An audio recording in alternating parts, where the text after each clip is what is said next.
What have they done to my London?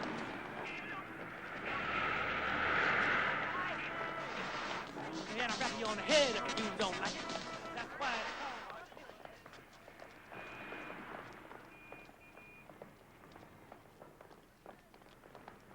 Television. Television. Radio with pictures. Ah. Radio.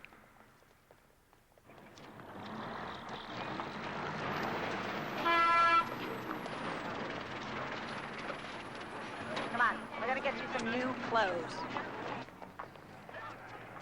The new you.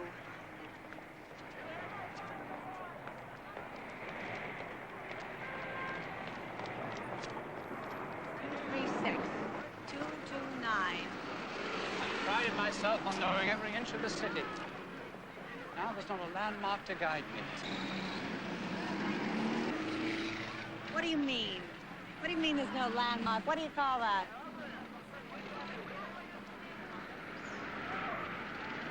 Egad.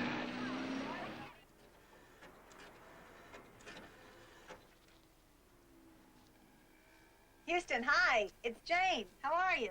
Oh, I'm fine, but the office is a wreck. Somebody got in last night, ransacked it, and left a note. What did it say? Your father is dead, the first of 4. The others will soon follow, signed small. What others? What for? Who's small?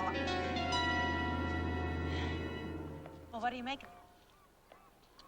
Capital mistake to theorize before one has data. My father died of a heart attack.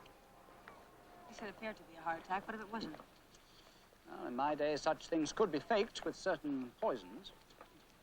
Though I should imagine that such poisons would be detectable now, from what you tell me of modern science. Modern science has also invented newer, more sophisticated poisons Which cannot be detected. Right. Creating a net benefit to humanity of precisely 0. You have got to help me. I know nothing of the modern world. I'm a babe in the woods. A walking anachronism. My father may have been murdered. I have to find out who did it. Please, come back to Boston with me. Please help me.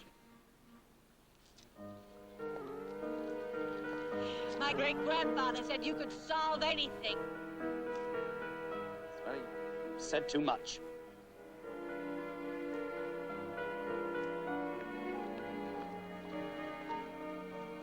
Can you resist the challenge? Can you? You've hit upon my weakness. I cannot live without brain work.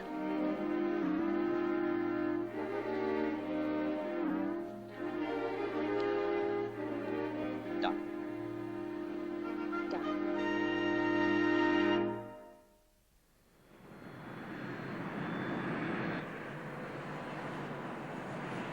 You know, you never told me how you knew I was from America. You even said California. You said Boston. Now, I lived in California until I came to take over my father's agency. How did you know that? I've trained myself to observe what others have overlooked. My first glance is always at a woman's sleeve. That's refreshing. There was your accent, of course. Also, I reasoned that only an American would have quite such a familiar manner. And the tan color of your skin suggested you'd come from California. Or Florida. Florida? Is it inhabited now?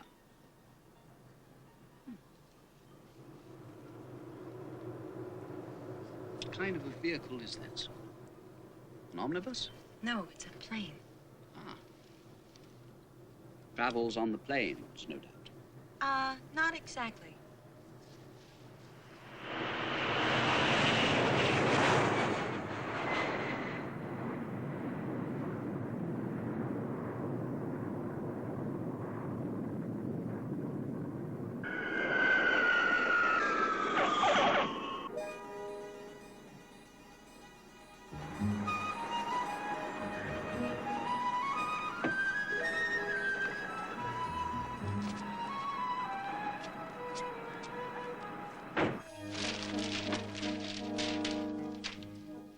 I didn't touch a thing. I can tell. Well, they were a lot neater at Watergate, huh? Who's your friend? Sherlock Holmes. Delighted to meet you. Cute. What do you make of this?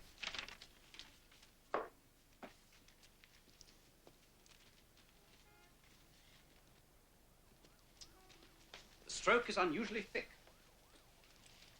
This was written by a man who stands more than 6 feet tall, is of great strength, and probably weighs some 15 stone, more than 200 pounds. He's poor since he uses paper of the coarsest variety.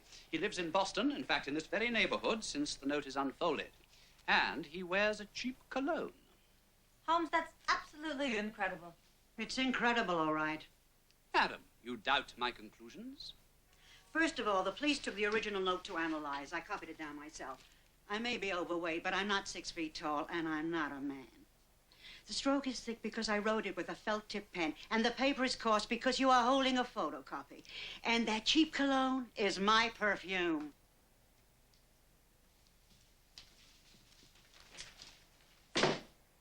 Oh. Have to find you a new name. Well, I have been known to use the alias Holmes Segerson. Melosh L. Kosher. Not terrific. Oh, I understand the game. Homer S. Schockel, Moselle H. Schocker, Shlomo Hexler, H. H. Reckless Loom, Melhock H. Reslos, and Shellshock Rome. Ciphers are a speciality. There's not a usable one in the bunch, though. I sort of like shell shock Rome.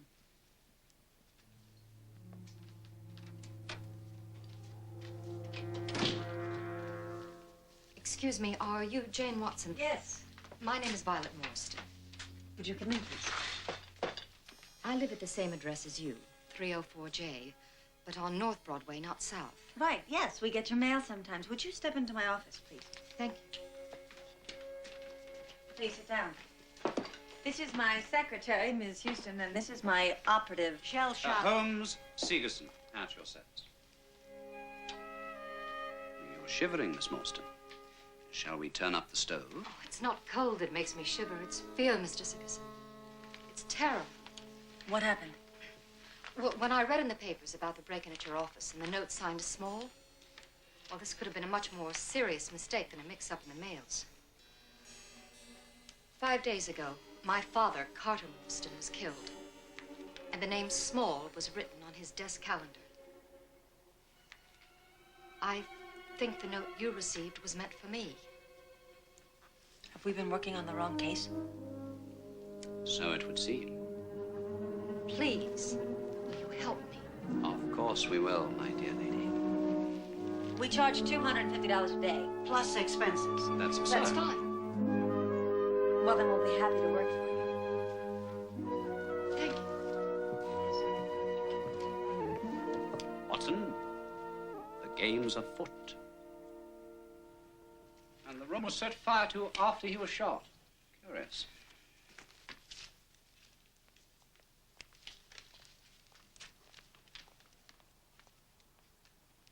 Your father worked in government service, Miss Morstan.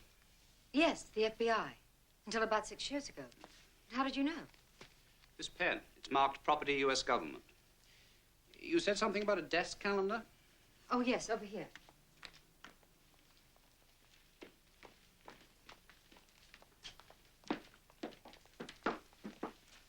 Yeah, there it says Small right there on the day and the time of the killing. Does your father have a study? This way.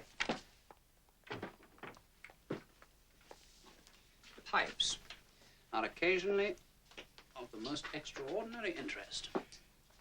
Nothing has more individuality. Save perhaps watches and bootlaces. Could I see a pair of your father's shoes? Oh, yes, of course. What is this FBI? Federal Bureau of Investigation. Sort of a national detective agency.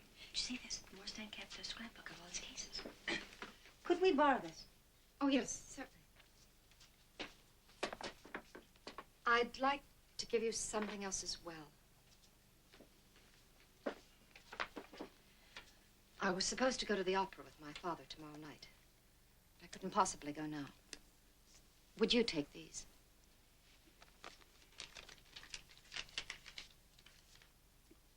Faust. I went to the opening of Faust with my friend Freddie Nietzsche. You know, I suspect he plagiarized from it a bit. I beg your pardon.